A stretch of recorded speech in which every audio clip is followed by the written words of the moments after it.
বিসমিল্লাহির রহমানির রহিম। আমরা আজকের উপস্থাপন পর্ব হচ্ছে প্যানেল কোডের 107 থেকে 120 পর্যন্ত আমরা আলোচনা করব। আজকে 120 পর্যন্ত আলোচনা শেষ করতে পারবো না। আজকে দেখেন কয়টা পারা যায়। খুবই গুরুত্বপূর্ণ অধ্যায়। এখানে অনেকেই আছেন সবগুলাই পারেন, আমার চেয়েও ভালো পারেন, আমার চেয়ে ভালোও জানেন, এরকম আপনাদের মাঝে আছে। তো যতটুকু সম্ভব আমি আমার উদাহরণ, ব্যাখ্যা, বিশ্লেষণ এবং অভিজ্ঞতা সর্বোচ্চ চেষ্টা করবো আপনাদেরকে আন্ডারস্ট্যান্ডিং করুন। তা আমরা দেখতে পাচ্ছি প্রথমেই যে অ্যাবাটমেন্ট, প্ররোচনা বা সহযোগিতা সম্পর্কে। প্ররোচনা বা সহযোগিতা সম্পর্কে আমরা প্রথমে সূচিটা দেখে নিব। প্যানেল কোডের 107 ধারায় সূচিতে বলা রয়েছে কোনো কাজ করতে কাউকে প্ররোচনা দেওয়া। আই রিপিট, কোনো কাজ করতে, যে কোনো এনি ডুইং এনি ওয়ার্কস বা যাই বলি না কেন, কোনো কাজ করতে কাউকে প্ররোচনা দেওয়া, ইনসাইটমেন্ট করা, ইনডিউসমেন্ট করা, সম্ভবত এরকম। অ্যাবেটমেন্ট যেটা বলি ইংলিশে, ইংলিশে অনেকগুলো ওয়ার্ড আছে এটা। কোনো কাজ করতে কাউকে প্ররোচনা দেওয়া, ষড়যন্ত্র করা, সহায়তা করাকে প্ররোচনা বলা হয়। তিনটা শব্দ এখানে প্রথমে একদম সূচিতেই বলে দিচ্ছে, একদম ক্লিয়ার করে দিচ্ছে যে কোনো কাজ, কেউ কথা বলবেন না, শুরুতে কথা বলবো, ক্লাসে আসেন একদম ই লাগে। কোনো কাজ করতে গিয়ে প্ররোচনা দেওয়া, এক, ষড়যন্ত্র করা, সহায়তা, এই তিনটা মিলেই হচ্ছে প্ররোচনা, অ্যাবেটমেন্ট বলা হবে। 107। 108, যে ব্যক্তি অন্যকে অপরাধ করতে প্ররোচনা তাকে সাহায্য করে। যে ব্যক্তি অন্যকে অপরাধ করতে প্ররোচনা দেয়, যে ব্যক্তি ডিরেক্টলি বা সাহায্য করে। এখানে প্ররোচনা দানকারী একদম পার্সনের কথা, অ্যাবেটর। অর্থাৎ এখানে রফিক, রূপঙ্কর, মুসলিম, এভরিবডি। ওখানে যদি আমি বাই নামে বলি, রফিক একজন অ্যাবেটর, মানে রফিক একজন প্ররোচনা দানকারী, প্ররোচনা দেয়। আর এখানে কিন্তু উপরে কিন্তু 107-এ কিন্তু প্ররোচনা দেওয়ার যে একটা ডেফিনেশন, যে প্ররোচনা দিতে হলে বা অপরাধের সহায়তার কাকে বলে, পেনাল কোডে আপনারা যখন দেখবেন, আপনার মেইন বইয়ে দেখবেন অপরাধের সহায়তা বলতে কি বোঝায়। ওখানে তিনটা বিষয় রয়েছে, প্রথম, দ্বিতীয়, তৃতীয়। হ্যাঁ, এই তিনটা বিষয়ের সমন্বয়, তিনটা উপাদান বা তিনটা অনুষঙ্গ, এই এই এই- এ, কি বলে, এটা এলিমেন্ট থাকলে সেটা সহায়তা হিসেবে করতে হবে। 108-এ গেছে পার্সনের কথা, মনোযোগ দিন। 108-এর এখানে বা ক, অর্থাৎ বাংলাদেশে বসে যদি কেউ বাংলাদেশের বাইরে সংগঠিত কোনো অপরাধ প্ররোচনা দেয়, সহায়তা, তা অপরাধ হিসেবে গণ্য হবে। একদম স্পেসিফিক ভাবে যদি বাংলাদেশ থেকে বাংলাদেশের বাইরে, এখন তো ডিজিটাল দিতেই পারে, SMS বা ফোনে বিভিন্ন কিছু। তো আমরা এটা বোঝাচ্ছে বাংলাদেশে বসে যদি, বাংলাদেশের বাইরে যদি কোনো সংগঠিত কোনো অপরাধে প্ররোচনা বা সহায়তা দেয়, সেটা হচ্ছে এই 108-এর হবে। তা আমরা ম্যাক্সিমাম ক্ষেত্রে এটা আমরা কোনো একটা অনুপস্থিত বলতে পারি, কিন্তু যেহেতু স্পেসিফিক আউট অফ জুরিডিকশন অর্থাৎ আউট অফ কান্ট্রি বোঝাচ্ছে, সেই ক্ষেত্রে বাংলাদেশের বাইরে যদি হয় সেটা 108-এর। কিন্তু আমরা যদি অ্যাবসেন্ট বোঝাই, যিনি দিলেন, রফিক যদি কাউকে কোনো একটা ঘটনাস্থলে না গিয়ে দূর থেকে বা দূরে থেকে বা একটু দূরে থেকে গিয়ে বলে, এই তোকে ওকে মেরে আয়, আমি তোরে যা দেওয়ার দিব, 5,000 টাকা দেবো, পুরস্কার করবো, তখন হলে অ্যাবসেন্ট যদি হয়ে থাকে পেনাল কোডের 109-এ চলে যাবে। বুঝতে পারছেন? পরের সেকশনে চলে যাবে, যদি প্ররোচনার ফলে সংঘটিত হয়। রফিক ভাই রূপঙ্করকে মারার জন্য বা হাতাহাতি করার জন্য বা যে কোনো ভাবে তাকে এ করার জন্য তাকে বললো, রূপঙ্করকে বললো যে যে মুসলিমকে মারো তুমি, তুমি তবে আমি সেখানে থাকতে পারবো না, তোমাকে বলে দিলাম।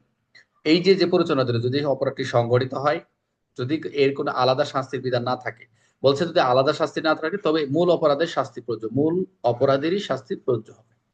আচ্ছা, অর্থাৎ শাস্তি যেটা আছে যে অপরাধের, সেই শাস্তিটি প্রযোজ্য হবে। 110, পরিচিত ব্যক্তি যদি প্ররোচনাকারীর ইচ্ছা থেকে ভিন্ন উদ্দেশ্য কাজ করে। মনোযোগ দেন সবাই, একটু অন্যদিক কেউ হয়ে না, মনোযোগ দেন।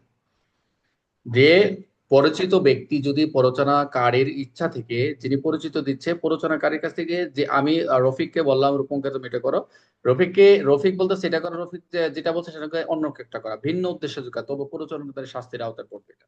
111, একটি কাজ করতে প্ররোচনা দেওয়া হলে যদি অন্য কাজটি সংগঠিত হয়, একটু সিম্পল পার্থক্য। একটি কাজ করতে প্ররোচনা দেওয়া হলে অন্য একটি কাজ সংগঠিত হয়, তবে প্ররোচনাকারী সেটা কি হবে, দায়ী হবে। 111।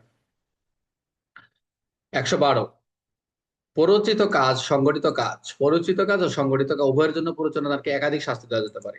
112 বলছে যে এটা সম্ভবত ক্রমপঞ্জিত এরকম একটা বিষয় হবে, আমরা যখন দেখবো মেন বইতে।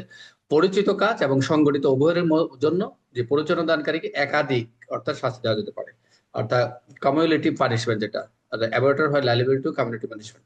113, প্ররোচনার ফলে যদি প্রত্যাশিত ফল ছাড়া, প্ররোচনার ফলে যে প্ররোচনাটা দিল, রফিক যে প্ররোচনাটা দিল, সেই প্ররোচনার ফলে যে প্রত্যাশিত ফল ছাড়াও অন্য কোনো যদি ক্ষতি ঘটে, তাহলে সে প্ররোচনাটাই দায়ী থাকে।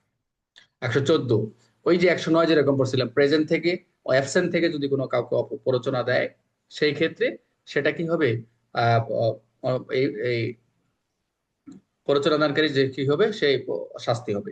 114তে বলতেছে যে প্ররোচনা যদি কোনো অপরাধ সংঘটনের সময় ঘটনাস্থলে উপস্থিত থাকে, সরাসরি একদম প্রেসেন্স, উপস্থিত থাকে, প্রেজেন্ট দেয়ার থাকে, তো সেখানে এই উপস্থিত থাকার দরুন তাহলে তাকে মূল অপরাধ হিসেবে গণ্য করা হবে। অর্থাৎ আমরা অনেক সময় হুকুমদাতা, আমরা অনেক সময় পাবো, অনেক সময় বলবে, আমরা থানা ফাঁড়ি বা থানা গেলে বলবেন যে হুকুমদাতাকে, এই যে হুকুমদাতার জন্য প্ররোচনাদানকে যদি অপরাধ সংঘটনের সময় ঘটনাস্থলে উপস্থিত থাকে তাহলে মূল অপরাধ হিসেবে গণ্য করা হবে 114। আচ্ছা, 115, মৃত্যুদণ্ড বা যাবজ্জীবন কারাদণ্ডযোগ্য অপরাধে প্ররোচনা দিলে, আই রিপিট, আবার বলতেছি, মৃত্যুদণ্ড বা যাবজ্জীবন কারাদণ্ডযোগ্য অপরাধ প্ররোচনা দিলে এটা হচ্ছে 115 পরে, যদি অপরাধ অপরাধ না হলেও শাস্তি হবে, প্ররোচনা বলে ক্ষতি ঘটে তাহলে আরো শাস্তি বেশি হবে। আমি আবার বলতেছি, এই দুইটা ধারা খুব ইম্পর্টেন্ট, 115 এবং 16 সবসময় পরীক্ষা এই আসে, সবসময় এই দুইটা পরীক্ষা এই দুইটা থেকে আসে, যে মৃত্যু বা যাবজ্জীবন কারাদণ্ডযোগ্য অপরাধে প্ররোচনা দিলে যদি অপরাধ না হলেও তাও শাস্তি হচ্ছে।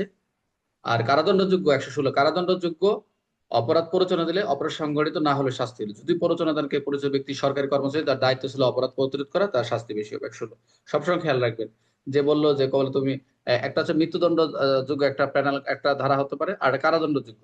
একজন বলে মার্ডার করো, মার্ডারের একটা হতে পারে মৃত্যুদণ্ড, এটা। আর তো বলে মিথ্যা, মিথ্যা সাক্ষ্য দাও, এটা একটা সেকশন। এগুলো আমরা যখন প্র্যাকটিক্যালি আমরা দেখবো যে কোন কোন ধারার এই একটু উদাহরণ সহ, তখন আপনাদের ক্লিয়ার হবে। 117, 117 গিয়ে দেখবো আমরা, সাধারণ জনগণ বা 10 জনের বেশি লোককে অপরাধ করতে প্ররোচনা দিলে শাস্তি হবে। 10 বা 10-এর বেশি কাউকে যদি প্ররোচনা দেয়, এরকম যদি রফিক এরকম একাধিক লোককে এগুলো প্ররোচনা দিল, তাহলে হবে সেটা 117।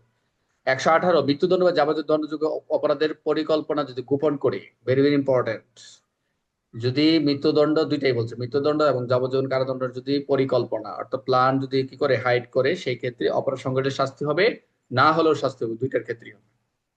119, কোন সরকারি কর্মচারী যদি তার দায়িত্বে থাকা সত্ত্বেও অপরাধের পরিকল্পনা গোপন করে, আই রিপিট, সরকারি কর্মচারী 119 ধারা, সরকারি কর্মচারী যদি তার দায়িত্বে থাকা সত্ত্বেও অপরাধের পরিকল্পনা গোপন করি, অনেক সময় আমরা অনেক সময় এলাকায় আমাদের ইনচার্জ হিসেবে যে কোনো ভাবে হোক, আমরা উদাহরণগুলো দেখলে আমরা ক্লিয়ার হবে। অপরাধ সংগঠিত হলেও শাস্তি হবে, অপরাধ মৃত্যুদণ্ড, তার শাস্তি আরো কঠোর হবে, অপরাধ না হলেও শাস্তি হবে। যে কোনো ভাবে না সংকলে আমরা একজন সদস্য আমরা আইনে পড়ছি যে কোনো যদি আমলের 149 মেবি কার্যবিধি, যে আমরা কোনো যদি সংগঠনের সংকল্প পাই তাও আমরা সংবাদটা আমরা জানাবো, কিন্তু যদি এরকম যদি গোপন করি তাহলে তো আছেই, কোনো কথাই নেই।